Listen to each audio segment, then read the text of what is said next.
Based on your experience, what are the top 3 characteristics to have in order to be successful? For these type of people, what does success look like? What does it feel like? What are the characteristics that can get you there? What success looks like and feels like is different for everyone because we all define success in a different way. So I leave that to them. But what does it take to succeed? That I can tell you because I could be an idiot at this point. But when you've been with 50 million people, 4 million in live seminars for days and nights and days and nights, I know that whatever we do, it's the result of our patterns. It's not us. There are certain patterns that'll make you angry, they'll make you frustrated, they'll make you pissed off. And there's certain patterns of thinking and feeling and using your body that'll make you playful and fun and grateful and excited and passionate. And if you think it's you, because you've done a pattern so long, it's hard to change yourself, but it's easy to change a pattern. Where do the patterns come from? We learn them through our conditioning. When you first are born, you can do anything in your life. You can, scream, yell, go to the bathroom in your pants. Try that when you're 30, see if it works, right? But you learn very quickly as time goes by, your love for nothing as a baby, right? Your love, no matter what you do, because your mother's, got oxytocin. She's natural drug in her body. Men get it too, but women get 10 times as much. That's why a healthy woman cannot leave her child. A healthy man can, but a woman can't.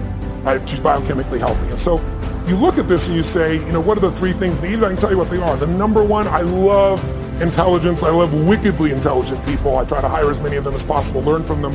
But what's more valuable than intelligence is hunger.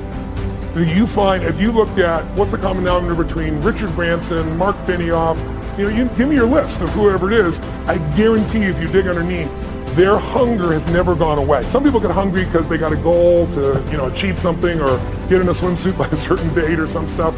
But that's not an identity change, right? These are people that are like myself. I'm hungry today at 57 more than I was at 26. I feel in me. And when I say hungry, I'm hungry to contribute, to learn, to grow, to make a difference.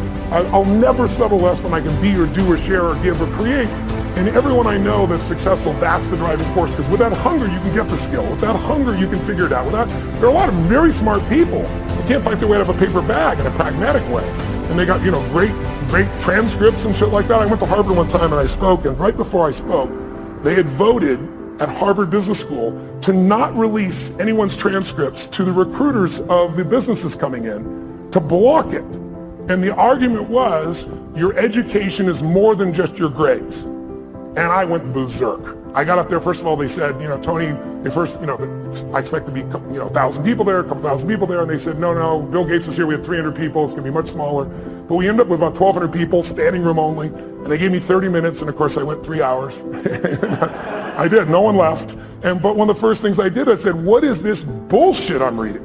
This was in the paper that day. I said, listen, I'm not trying to be disrespectful, but you've been disrespectful to each other. I said, if you're not willing to show your transcripts, I agree with you. Your career, who you are, is more than just your degree here. But you chose Harvard for a reason. And there are people here that have worked around the clock and gotten, 4.0, and you got yourself a 2.6, and you're going to block them because there's more of you than the 4.0. It's not going to work that way when you get in business. When you get in business, you guys who are doing this right now, you're going to be judged on one thing, results. And your grades are the results in this context. And if you think your grades are not it, then convince me as the interviewer that the grades are a part of it, but there's so much more you've done. If you can't do that, you're never going to make it. I said, you guys, anybody voted for that? Just count on a future that is full with pain. And the room was like, it was pretty intense, I guess. I thought it was pretty soft, personally. And then all of a sudden people stood up and they did a standing ovation, and people said, this is bullshit, because this is what happens sometimes in a democracy. Sometimes in a democracy, the lowest level standard is what becomes natural. We're seeing it right now on the political side. We're seeing people that, in Berkeley, the home of free speech, people throwing things, burning things, destroying things, who are supposed to be liberals who should be open for open speech. And then you see conservatives that are just as dumb, saying things that are inflaming people. It's not one side or the other, it's us as a society. We gotta shift it. We gotta go from demonization to saying, let's say it's a fight over guns. Very emotional fight. What's the problem? We demonize each side. Nobody in this room, whether you're pro-gun or against gun, whether you want gun regulation or not, there's nobody in this room that doesn't want their children or their friends or their family safe and protected. We just disagree. People disagree on how. And if we can start with what we agree on, we can actually make progress. But today, there's no progress because we now also augment this with social media, and we augment it with the regular media. And think about it. The media is not here to inform you. They're here to startle you. We all know if we say something inflaming, you're going to talk about it, share it on social media, and they get a multiplied effect. It's all about advertising. So you have to really discern yourself today. You have to understand it's the Wild West, not only on the internet, but on television as well. And you have to decide, if you're an independent thinker, what is really right, and maybe be part of the solution instead of another person that attacks the right or the left, Donald Trump or whoever it is that you'd be attacking. There's lots of people that are easy to attack, but attacking doesn't change or prove anything. The one thing that I have learned to relate to all of my children is to dream. There is nothing bigger than your dream. Nothing is greater than your dream. Now, as we sit in this great educational institution, I am not saying that your education is not important, because it's tied to a lot of your dreams. But let me tell you something. There ain't nothing bigger than your dream. Because your dream will propel you to get the education. Don't you ever stop dreaming. Don't you ever stop imagining.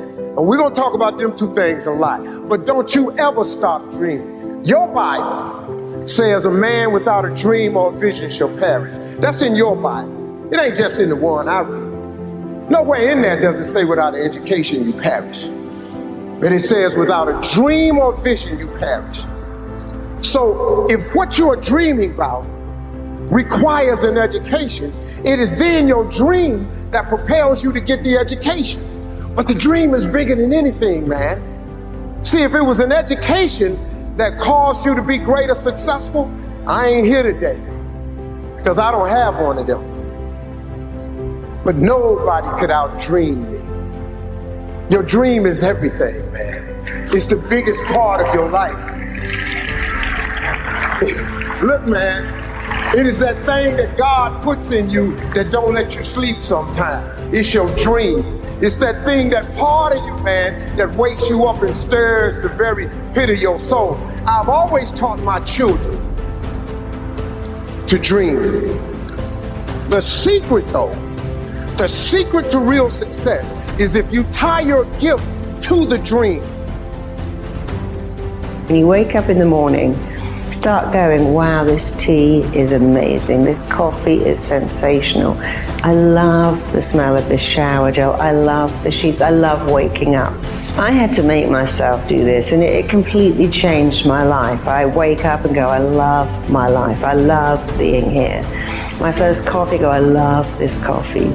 I love my sheets. I love everything. And that's not really true, but if you can make your mind be happy with little wins, every time you eat something, it's sensational. Make a phone call, go, this is great. I'm reading and watching my favorite show. This is amazing. When you sit down at the end of the day to watch Netflix, go, this is amazing. This is wonderful. You're training your mind to celebrate tiny little things. And when you get big things, every day feels like Christmas. One of the number one things I get asked is, like, what's that first step? How do I get started? I don't know anybody. I don't have money. Like, what do I do? How did you overcome that? Like, tactically? Yeah, I mean, I think another good piece of advice is the side hustle. So I started the business plan for Somasource when I was working as a management consultant. And I started working on it at nights and weekends, and just really because I was bored with my consulting job and I wanted to do something more meaningful. I knew I wanted to build a social enterprise of some kind, and so I read every book I could. I read every case study I could get my hands on. I learned about Muhammad Yunus and the microfinance movement. He remains an inspiration to so many of us in the field. I went out and I watched speeches done by other social entrepreneurs, and in this learning put together this business plan and applied for competitions online. I just sent out the business plan there was a social business challenge in Amsterdam that I found on the internet, and I submitted the application, and lo and behold, they called me. I went to the semifinals and I got one of those big checks. I got 22,000 euros from that competition. And around that time, I thought, okay, I should quit my job and do this full time. The next funding we got was from another business plan competition. I didn't place first in either of them. And that was another $14,000, and I cobbled that together and made that stretch for over a year in building Somasource at the very beginning. There's really two concepts that I think set you apart. You've got just how powerful negative thinking is and some of the stats around that, which are pretty terrifying, and some of the stories that you have on that, which are, I think, will really shake people out. Yeah. And then, of course, there's neutral thinking. So I think that's sort of the next 1-2 that we should walk through. Yeah, and then I think probably the third part of that would be sort of the impact of behavior, of identifying behavior. But what I learned ultimately, my dad was the president of the National Association for Self-Esteem. Most people probably don't even know there is that. And he was one of the first authors of Chicken Soup for the Soul. So for anybody that's probably above 35, they would know that. But the power of positive thinking never resonated with me. And when I was young and I was 18 years old and I dropped out of college and I was diagnosed with an initial diagnosis of cancer, and it turned out to be shingles and a number of other things, I did start to understand quickly that, well, I don't know if positive thinking works all the time and that the data is anecdotal. I do know that negative thinking does work, and it works negatively. And one of the things is I would start at Alabama, and I would start with the Jacksonville Jaguars, and I would start with the Miami Dolphins.